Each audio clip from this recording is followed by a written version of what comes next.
एक बुजुर्ग थे। ये नहर किनारे वजू कर रहे थे तो कई दिनों के बाकी थे। देखा कि पानी की सतह पर बहता हुआ एक खुशनुमा सेब आया। इस डकार वाले वो ये उसको पकड़ा और खा लिया। जब खा चुके तो फिर ख्याल आया, ये तो मेरा था ही नहीं, ये तो मालिक ही लगता था। अब मैंने इसे खा लिया, इसका मालिक कहाँ से मिलेगा। जिस तरफ से पानी आ रहा था उस तरफ सफर शुरू कर दिया। कई दिनों की मुसाफरत के बाद देखा कि एक बाघ आया जिसकी शाखें उस पानी की तरफ लटक रही। तो समझ गए कि ये इसे गिरा हुआ और मैंने खा लिया। खैर बाद में मुझे मालिक से मिले और कहा कि यूं मैंने एक सेब खा लिया और मेरा गलत गुमान ये है कि इस बाघ का सेब था। तो माफी मांगते हैं या फिर बताएं उसका हर्जाना क्या हुआ। जब मालिक के बाघ ने ये बात सुनी वो भी साहिब पे नजर थे। समझ गए कि ये तो कोई दोहरैया गाना है, गौरे यख्ता है। तो तेवर बदल लिए, कहा ऐसे तो माफी नहीं मिलेगी। बुजुर्ग ने कहा हजरत कैसे मिलेगी कि 12 साल तक मेरे बाप की गोटी करनी पड़ी और एक शर्त इसके अलावा मेरी और होगी। बुजुर्ग ने कहा ठीक है, मेरी गलती तो माफ हो जाएगी ना, मैं 12 साल गोटी करने के लिए भी तैयार। 12 साल तक बाप की गोटी करते रहे। एक दिन फरमाने लगे वो साइड में बाघ जो थे कि सेब तोड़ के लाओ, मेहमान आए हैं।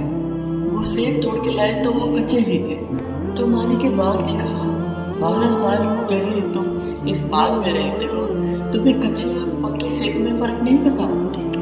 तुम्हें पता नहीं कि कच्चे सेब और पक्के सेब कैसे होते हैं। कहा हजरत मुझसे कसम ले लीजिए 12 साल में एक दफा भी सेबों की जानिब मुंह उठा के नहीं देखा। एक सेब है ना, मैं तो उसकी सजा भुगत रहा हूँ, मैं तो बाघ की गोटी करता हूँ। 12 साल में एक दफा भी मैंने सेब की जानिब मुंह उठा के नहीं देखा। मालिक के बाघ ने उस बुजुर्ग को सीने से लगा लिया और कहा एक शर्त तो तुम्हारी पूरी हो गई, दूसरी शर्त है कि मेरी एक बेटी है जो आंखों से नाबीना है, कानों से बहरी है, बोल सकती नहीं और अपाहिज भी, चल भी नहीं सकती। उससे तुम्हारा निकाह करना चाहूंगा, अगर तुम्हें कबूल है तो माफी हो जाएगी। कहा ठीक है जी कबूल है, मेरे गुनाह माफ हो जाएगा, मैं जिंदगी काट लूँ। खैर निकाह हो गया।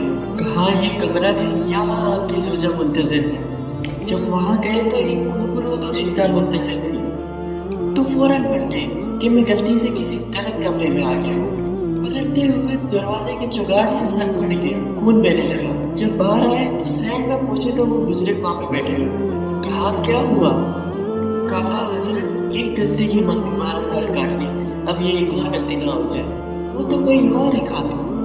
कहा वही तुम्हारी सोचा है, तुम्हें बताऊं वो बहरी क्यों है। आज तक उसने गैर मारम की आवाज नहीं सुनी। तुम्हें बताऊं वो बोल क्यों नहीं सकती। आज तक उसने गैर मारम से कलाम नहीं किया। अंधी इस तरह है, आज तक उसने गैर मारम को नहीं देखा। और अपाई जिस तरह है, चल के घर की दहलीज से बाहर नहीं गई। तो इस खातून का जब निकाह हुआ और इनसे अल्लाह ने इनको एक बच्चा दिया जिसका नाम है अशरफ अब्दुल कादिर जिलानी। जब माँ बाप इस तरह के हो तो बेटे इस तरह के ही होते हैं। बाप का लुकमा पाक और माँ अपनी आबरू की कैसी मुहाफिजा, नूरे यगाना गौरे यफ्ता। ऐसे माँ बाप से जो पैदा होता है वो दीन की अय्याह करने वाला है, दीन की मुर्दा कदरों को जिंदगी देने वाला है।